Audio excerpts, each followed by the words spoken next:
solution for ending the madness is to take back control over your own money.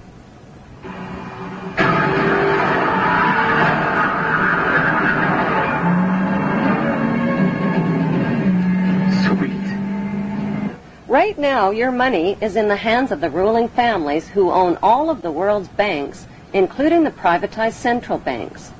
How did they get to be so powerful? It started with the very first banks. In the beginning, banks were a safe place for people to store their gold. When the bankers discovered that people left most of their gold in the bank for safekeeping, they started lending out the gold that didn't belong to them and charging interest on it.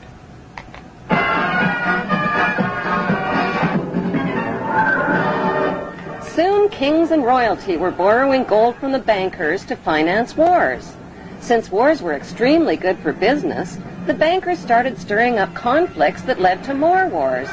Then they lent money out to both sides of the wars and collected huge interest rates.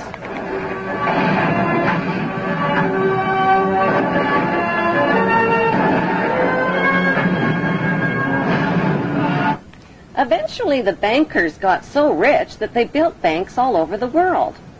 They made millions in interest just by loaning out other people's money that didn't belong to them. They bought mansions and fancy clothes and hosted extravagant parties. The royal families of Europe became the banksters' biggest customers and rewarded them with high society titles like Lord and Baron and Sir.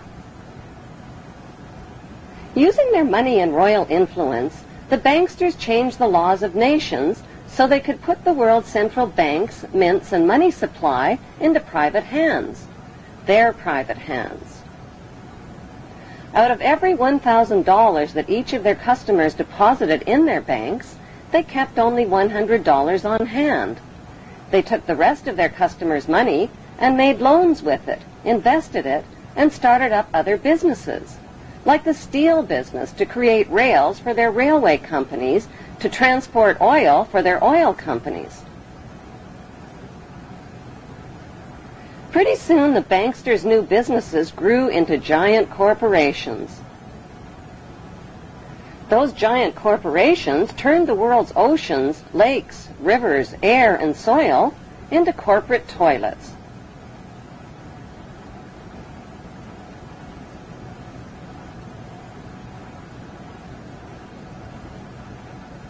When profits from all their oil, mining, and drug company monopolies soared, the banksters became the world's richest men, but their greed had no limits. They wanted to own the entire world, so they put their heads together and came up with an ingenious scheme to take control of all of the world's money and riches. Whoever owns all of the world's money, they said, owns the world. Using their media corporations, they launched a gigantic advertising campaign. They told people they no longer had to save up their money and wait for all the things they wanted in life. They could have everything they ever dreamed of right now. All they needed was a shiny plastic card. People rushed to fill up their wallets with shiny plastic cards instead of money. Like lottery winners, they went on drunken buying sprees and bought everything in sight. All the things they couldn't afford.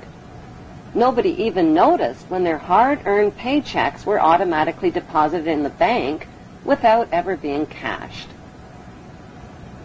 Suddenly, people's bills, fines, taxes, and purchases were automatically deleted from their accounts, and paying by check quickly became unfashionable. Eventually, money was phased out altogether and replaced with units of credit, which were really nothing more than numbers on a computer screen. The next thing the banksters did was replace people's plastic cards with their newest invention, barcode tattoos. These barcode tattoos contained all of a person's private credit information and could be invisibly tattooed onto people's wrists. Since having a wrist tattoo was like having an invisible debit card, and since nobody could steal it from you, everybody rushed to get one. All people had to do to buy whatever they wanted in life was scan their wrist tattoo over a scanner, and so the power for people to buy their most basic necessities in life fell completely into the hands of the banksters. Suddenly, people